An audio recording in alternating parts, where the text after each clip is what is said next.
Welcome to the Smart Weight Loss Coaching Podcast. I'm Dr. Lisa Olson, a board-certified weight loss medicine specialist and certified life coach. In this podcast, I'll share fresh insights and effective techniques for incorporating mindset, habit change, and proven science into your life. Are you ready to achieve sustainable weight loss, wellness, and longevity? Then let's jump in and lose weight the smart way. One of my clients, let's call her Julie, snuck some Costco cake late one evening after her family went to bed. I had a feeling I knew why she ate off track like that. She was stuck in what I call a RROC, an RROC, which stands for a Recurrent Restrict and Overeat Cycle. Is this something you're vulnerable to? And if so, how can we get off the hamster wheel of RROC? No one likes being stuck in a recurrent restrict and overeat cycle. First, a description of what I mean when I talk about RROC, the recurrent restrict and overeat cycle. It's something I see in some of my clients, but definitely not in all of them. In my experience, it's more common in women than men, and also more common in women with a history of disordered eating or a challenging relationship with food and their bodies. Women who are mean girls toward themselves when they get off track are the most susceptible to the recurrent restrict and overeat cycle. Restricting happens in two different ways. Either a draconian form of calorie cutting that's not sustainable. I'm talking to you if you're trying to live on nuts, seeds, and berries and not giving your body enough fuel to function when you're trying to lose weight. Restricting can also happen as almost a compensation or even a punishment for an earlier indulgence. This is what I suspected with Julie. Knowing that she ate off plan late at night, I suspected she hadn't eaten enough during the day, making her vulnerable to cravings for hyper-palatable foods. Pair up calorie deprivation, availability of certain treat foods, and wrap it up in a bow of guilt, and you have a recipe for vulnerable off-track eating. Here's what we know about strict calorie cutting. We've done it for many years, and it just doesn't pay off for weight loss in the long run. When we're too strict about reducing calories, we start to feel deprived, and our longing for food can develop into a cycle of rumination, splurging, and then remorse. The remorse puts us in a negative state of defeat, making it more likely that we'll restrict again tomorrow and then become vulnerable to repeating the entire cycle. So with Julie, it started when she ate off plan a couple of days ago. She had chips with her lunch, not just a little bag, but she ate right out of a large bag, and then she beat herself up over it. After the mean girl negative self-talk, she felt terrible about herself. Her self-esteem was basically in a ditch. Then yesterday, to make up for the chips, she skipped breakfast, telling herself she wasn't that hungry anyway. At lunch, she had an apple and 5 walnuts. On first glance, that might not seem like a problematic lunch, but now she's headed into the evening overly hungry because an apple and a few nuts isn't enough to fuel her body all day long. Also, counting out 5 walnuts feels too strict to me. We're trying to let go of punishing and rewarding ourselves with food. Limiting herself to 5 walnuts feels a bit punishing. Was it enough? In this case, no. By dinner time, she was ravenous, and the Costco cake sitting on a shelf in her fridge was calling her name. But Julie told herself she wouldn't fall into a trap of overeating just because she was hungry, so she held back. For dinner, she had a small portion of chicken, just a half serving, and asparagus. By 9 p.m., she was feeling cranky and hungry, actually a bit miserable, though she didn't recognize why, and she started ruminating about that Costco cake. As soon as everyone else went to bed, she returned to the kitchen, had a big piece, and then she had another. Julie overate 2 days ago. punished herself with calorie restriction, then overate again, and now the cycle continues. So how do we interrupt that recurrent restrict and overeat cycle? How can you get out from under the rock? One of the first steps is to recognize the cycle and commit to interrupting it. How do we do that? By not restricting. Whether you're restricting because you're simply trying to eat a bit less to compensate for some extra calories, or you're restricting by telling yourself that you've been bad for eating bad food, it's just not a win for your mindset, your waistline, or your health. What I like to tell people after they overeat, eat off plan, or even binge is that it's important to reset gently without skipping meals or drastically restricting. Invite yourself to make your next choice the healthy one. Here's what I mean.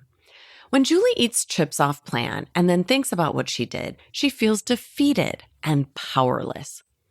Ready to dig deep to find the thought making her feel powerless? It was probably something like this. I blew it again. I'll never lose the weight because I have no willpower. What would that thought do for you? Try it out. When you think, I blew it again, I'll never lose the weight because I have no willpower, how do you feel? Powerless and defeated, right? Right on. That's exactly how I would feel from that thought. And because our feelings drive our actions, it follows that a person feeling powerless wouldn't even try to avoid some Costco ultra-processed cake because she believes she doesn't have the ability to say no. And why would she bother saying no when she feels defeated and like it won't make a difference anyway? Are you following me? Our thoughts, like, I'll never lose the weight, create our feelings. And then our feelings drive our actions. Unfortunately, after eating the cake, Julie now believes she has confirmation of her thought that she'll always blow it because she has no willpower. And so she continues on the RROC cycle, circling around and around in the recurrent restricting and overeating cycle. She's stuck under the rock. Based on what we know about RROC, how do you expect things to go today? My guess is that since she ate cake last night, she'll now skip or eat a very small breakfast today. Lunch will be something close to diety perfection if she eats much at all. And then by afternoon, she'll be hungry and craving chips or sweets or something off plan. If there's a perfect storm and something comes her way this afternoon, let's say a friend offers her some candy or a brownie, the process will simply continue onward. Step one in order to stop the recurrent restrict and overeat cycle is simply to recognize it. When you see that it's happening not due to a willpower problem, but rather due to the restriction itself, you're already taking back some control over the situation. Step two is to pause for a moment and acknowledge weight loss is hard. It's a long-term journey to lose and maintain weight, and recognizing a RROC cycle is actually a win in the long term. You're going to interrupt your spin in the RROC hamster wheel and reset your way of getting back on track. Step number 3 is to normalize your next meal. Eat normal, healthy, and reasonable foods in appropriate amounts for maintenance of weight loss. It's time to let go of toxic diet culture thinking and just give your brain a break. Don't eat a tiny portion. Don't get all orthorexic on me and eat a lettuce leaf and a quarter of a red bell pepper. That's not a meal. I want you to eat real food and eat enough. You can have your veggies or fruit, but also have some protein, have some healthy fats, and stop being afraid of healthy whole grains.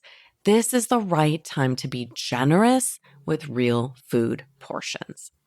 One caveat, because ultra-processed foods make us hungrier, it's critical that after eating off plan, your next meal should contain what I would call real food or unprocessed food, with few, if any, Nova 4 or ultra-processed ingredients. Please don't skip your next meal, and please don't restrict at your next meal. Try not to let your next meal contain foods with xanthan gum, mono and diglycerides, carrageenan, palm oil, or any other Nova-4 ingredients. Those will make you hungry and pop you right back into the RROC. Step number 4. Ask yourself this question. When is the last time you planned a treat? Often the recurrent restrict and overeat cycle begins because we're resisting treats. You've heard me say it before, and I'll say it again because in my experience, it's critical. We have to plan and allow occasional treats or splurges.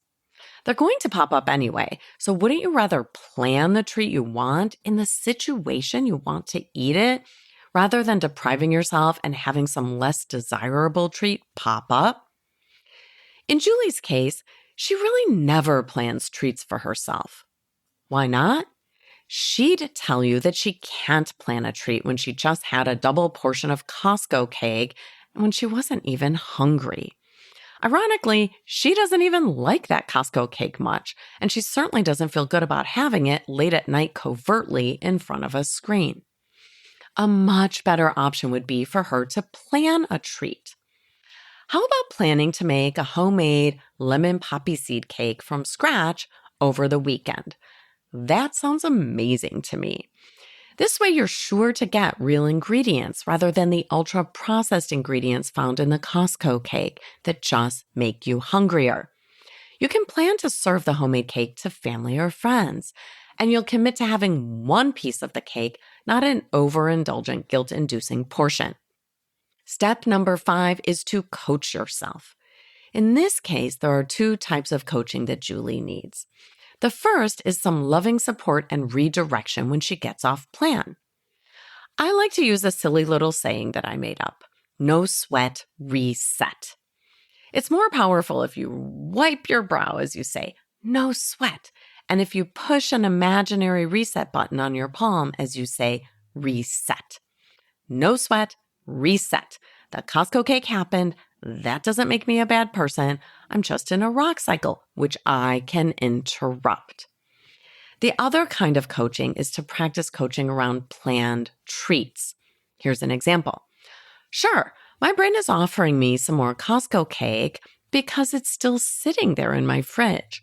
But this time, I'm allowing a planned treat. I'm planning something. Tomorrow is Saturday, and I'm going to make a homemade cake from scratch, something I haven't done in years. I'll wait until tomorrow to have my treat. It's not that treats are forbidden. It's that I'm choosing to have a homemade cake for my treat tomorrow. I can sit with the discomfort of wanting this Costco cake today, knowing that tomorrow I'll be eating my cake on my terms. For your MBA, you may simply want to raise your awareness if you're getting stuck under a rock. If you catch yourself in recurrent resist and overeat cycles, remind yourself that you have the power to make a change. Or maybe your NBA is simply to start planning a treat once or twice a week to avoid the unplanned and less desired treats from bubbling up.